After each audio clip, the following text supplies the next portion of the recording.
It seems like every day something becomes true from the rap battle between Drake and Kendrick. And this time it has to do with gambling.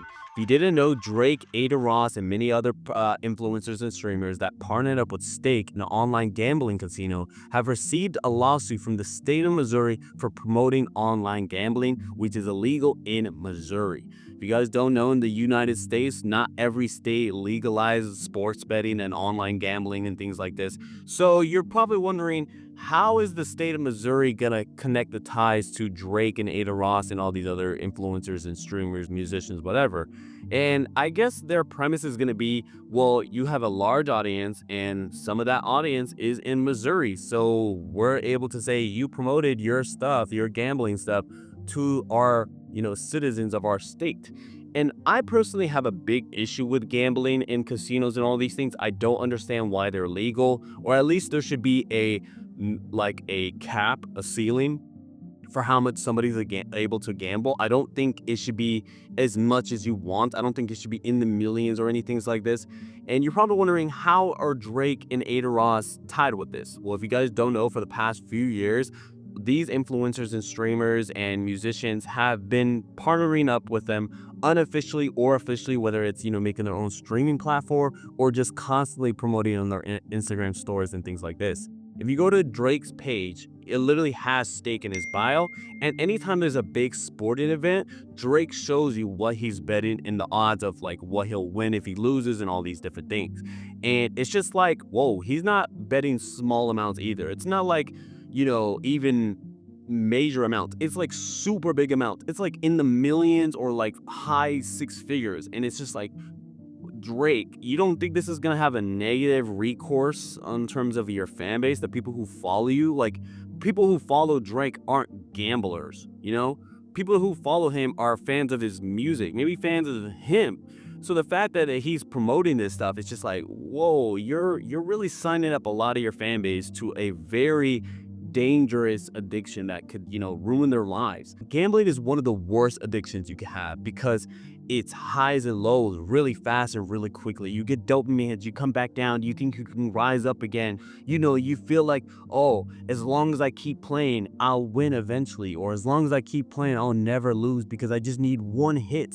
And it's just like, how can you guys promote this? Now, some people are very selfish and just don't care about the world and say, hey, you know the dangers of gambling. So if you sign up for this, I'm just getting my money. You guys should know that this is just a deal. And that's what Missouri is actually going to be putting in their statement, saying that they're not telling the people that they're promoting their bets and, their wages and, the different odds and stuff like that. They're not telling their fan base, the people who they're promoting to, that this is an ad. I'm getting paid for this. The money I'm using to gamble isn't my own money. It's the money provided from Stake. It's called house money. Basically, it's like the casino's money is just being gambled to the casino, and then whatever money they lose just goes back to the casino. So it's basically like a revolving door, and there's no negative repercussions for the casino or for Drake. He gets paid his salary or however much they agree to, and the casino gets a whole bunch of influx of people who see Drake gamble and want to gamble and win money and who want to win big.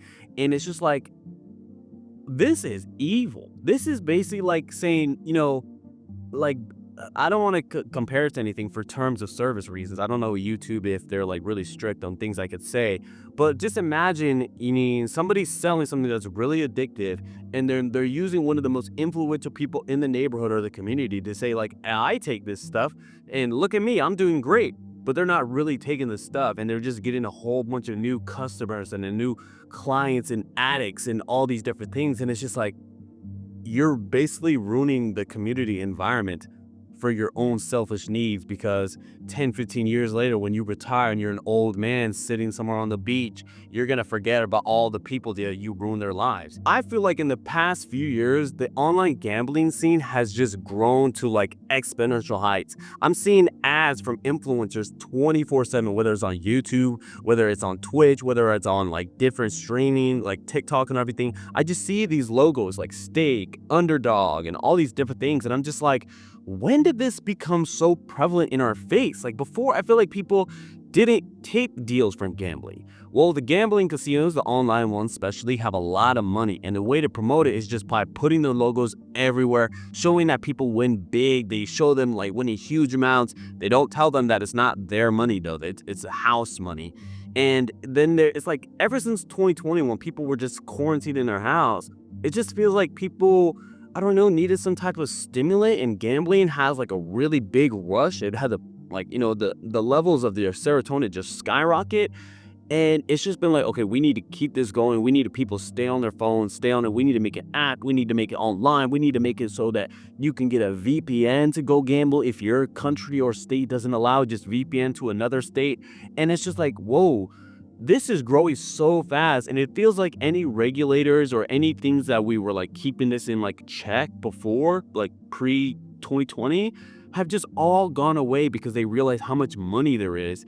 And look at the NBA. The NBA is now facing RICO charges because there was sports betting and fraudulent sports betting because they were faking. They were like doing things like, oh, I need 10 to be under my parlay. Like, boom, I'm just going to get 9 so that my family wins a lot of money and all these different things. And it was a big system. They're all going to jail and all these things. And I'm just like, oh my God, like I can't believe people were promoting this stuff in front of your faces and just like having a smile as if they're not like, lying to you. Like, yeah, bet on me because I'm a great player, but I'm going to make sure you lose money. It's like, damn, like, are you serious right now? Like, you guys are really just like some survival of the fittest. Like, there is no sense of community anymore, and all these degenerate actions and promotion of this stuff is really just ruining the community. It really is. So I want the hammer to come down, at least in this case. Obviously, Drake has a lot of lawyers. Stake is an online casino, so of course they have money to like get a lot of lawyers. So does Adin Ross. They all have lawyers. So it's gonna be a tough battle to actually get any type of repercussions or consequences on them. But for me, this is maybe a wake-up call, for some people to be like, yo, not all money is good money. I don't care how many, songs you put out that are great. I'm never going to think of you as a good person. And I think people need to understand to disassociate the two. Good music doesn't mean it's made by a good person. A good person and a bad person can both make good music. That's what you should understand by this. So when Drake promotes things like gambling or anything that's addictive, really, that has no real benefits to you, you could argue whether or not certain drugs have benefits, and that's up for you to do your own research. But for gambling, there is no benefit. I guess you could win once, and if you never play again, sure, you benefited and you got one up on the casino. But to think that that's going to happen every time, to think you can bait the system that is intentionally made for you to lose, it just seems like, why sign up? And I know there's these influencers out there who say they've learned how to beat the casino at their game. They've been banned from multiple casinos, and they use mathematics to learn how to, rig the game. They count cards or whatever tactic they learn. And that is not something that should be put out there into the public to say, like, I could do it, so can you. Like, these people, I honestly think are fake. Like, there's this one guy, I forgot his name, but he's full of tattoos, and he goes on many podcasts talking about, this is how you win. I've played with rappers, showing them how to win. I've won rappers a lot of money, influencers a lot of money, and I go out and gamble with them. But I personally think it's all fake. I personally think that person is basically just getting paid from casinos to basically boost the ego and confidence of people and saying, like, okay, there is a way to win. There's a way to get me out of my struggles and, rise up with gambling. There's a way to win the lottery. And there isn't. It's all luck. It's all percentages, and the percentages are not in your favor. And it might be even rigged to the point where there's no way of winning. Like, those claw machines in the arcades? Those are rigged too. That's gambling, because you're thinking that if the claw gets the thing, the claw's going to grab it and you're going to go into the little whatever deposit. No, the claw has a payout. It has to reach a certain amount of money so they can get an investment for putting all those expensive toys or whatever they have in the claw machine in order for you to win. And when you don't know how much money is in it, and you're thinking, It could be now. It could be this time. It's dopamine. It's all these serotonin. It's all addictive properties. Drugs and gambling are not too far from each other in terms of what they do to your brain. So people, don't look at Drake and Instagram and seeing him bet millions of dollars and thinking that if he can win, I can win too, just because I know a little bit more about sports than Drake. Don't do it. Don't sign up for it. Don't look to these influencers as some type of way to get out of your struggle. Work for something and, hone in your craft. That's all I can really say about, what the dangers of gambling can do for you. And as far as Drake, hopefully this is something, a wake-up call for him to get back to making good music and not just relying on money.